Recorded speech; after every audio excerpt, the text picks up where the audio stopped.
Hey, what's up, Serpentine here, taking a look at this single-player adventure game, Adrift, the first game developed by ThreeOneZero. Adrift has you waking up aboard a desolate space station that has been partially destroyed by an unknown event. As a remaining survivor, you'll have to get some of the core systems back online before you can make your escape back to the safety of Earth.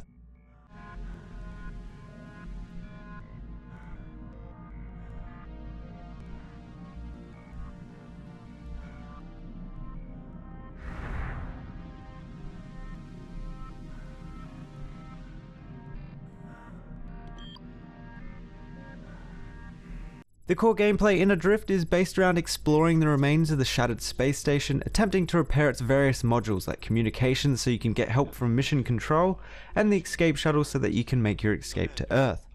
Most of the automatic systems on the station are inactive, so repairing these modules will require manual calibrations, so actually going out to the module. Travelling between these different areas brings its own set of risks though, with your available oxygen slowly depleting all the time and depleting even faster when continuously using your thrust pack or by being out in space. Fortunately, there are copious amounts of oxygen refill canisters and stations that isn't really a big issue and is actually part of the game that could have been better at providing that desperate fighting for survival feel if the game had you on the edge of running out of oxygen for certain sections of the game. Moving around in the game is probably the biggest hurdle to overcome, being quite disorientating to begin with, as I expect being in a zero gravity situation would be. The controls aren't obtuse or anything like that, it's just about overcoming the thought process behind perpetual movement and not really having an up or down.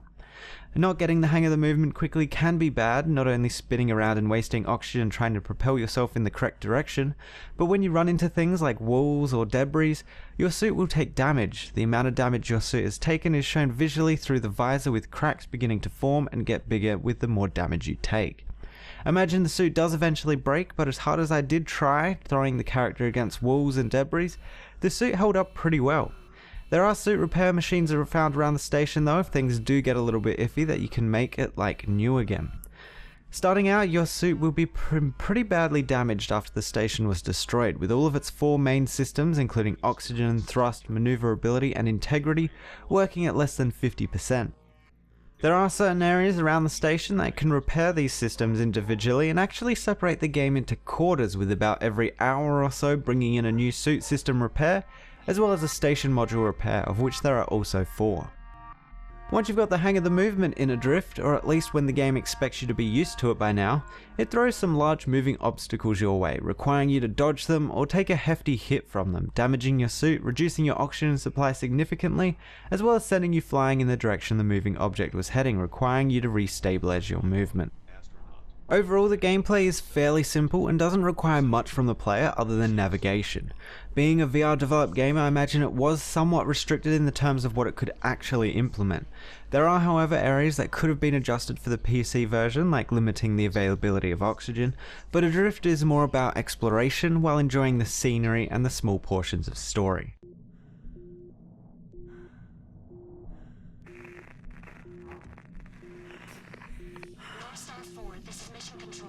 Unable to determine current location or crew status. Please advise. Over. The graphics in Adrift are quite beautiful, especially when you leave the station and have various pieces of the station backdropped by the Earth in the background. The communications module and greenhouse were also highlights for the game that had me stopping and looking around to take it all in before leaving. Being a virtual reality game, I imagine this is made even better when you are fully immersed. The destroyed parts of the station look great with debris flying around the place, and while in the non-destroyed portions it has that clean sci-fi look to it.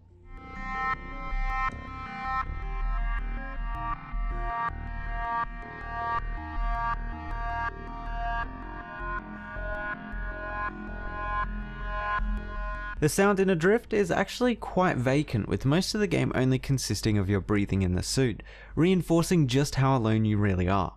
There are the occasional crescendos in the music kicking in an epic way as you're about to complete an objective or discover something. However, the music does sometimes allude to something really epic about to happen, but finds itself kind of out of place and slowly fading back into the background, leaving you a little bit disappointed. The voice acting provided in the various voice recordings that can be found around the level is done really well, allowing you to connect with the characters and their stories to the fullest, especially when things start to heat up in the later stages of the game. Finally going home. Doesn't even seem real. 22 months since mission start. 10 longer than I signed up for in the first place. I promised Lucy I was going to be there for her. I promised myself I wouldn't leave her like this again. The main driving plot to Adrift is a mix of both what exactly happened to the station and how do I escape from this. The story that follows what happened to the station doesn't really occur until nearer to the very end of the game, where it's a pretty big twist to what the story leads you to believe. For the escape portion, it's more or less something that is always present in the background, as the modules you're repairing are all going to help you get off the station safely.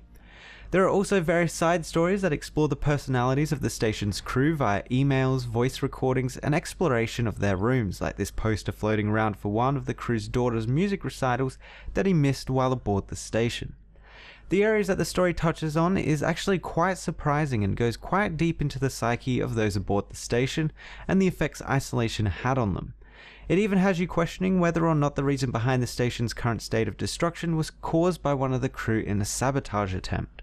Not all of the voice recordings and other collectibles are directly along your travelling path, with some acting as rewards for exploring other areas of the station, as well as taking risks by travelling to places that don't have a lot of oxygen canisters around. The ending, and this is somewhat spoilerish into the mood it portrays, so skip ahead a little if you don't want it spoiled, but what you would expect to be a rejoiceful experience at the end of the game is actually one full of dread of what waits you, and not in the way you might think.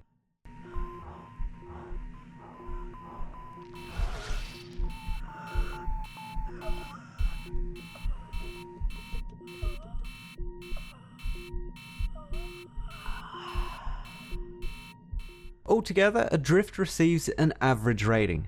The core gameplay loop is recognizable the second time you do it, and it's expected to not get old after another 2 times. It really needed something else to break up the constant slow-paced travelling from section to section, like a simple puzzle each time you fabricated a new core, or something catastrophic occurring. However, in saying that, the experience of Adrift is a hauntingly beautiful one that only becomes more and more nightmarish as the story progresses to the point where you wonder, for the character, if it was all worth it in the end. If you're looking for a game that provides that gravity experience that puts you on a space station, then Adrift may be what you're looking for. If you're expecting a more high-tense, desperate game in space, Adrift doesn't really provide that. Anyway, that's been my player preview for Adrift, the game officially released on the 29th of March for both PC and the Oculus Rift VR for $9.99, or your regional equivalent. If you want to find out more about the game, check out the links below. Thanks for watching, and I'll see you guys next time.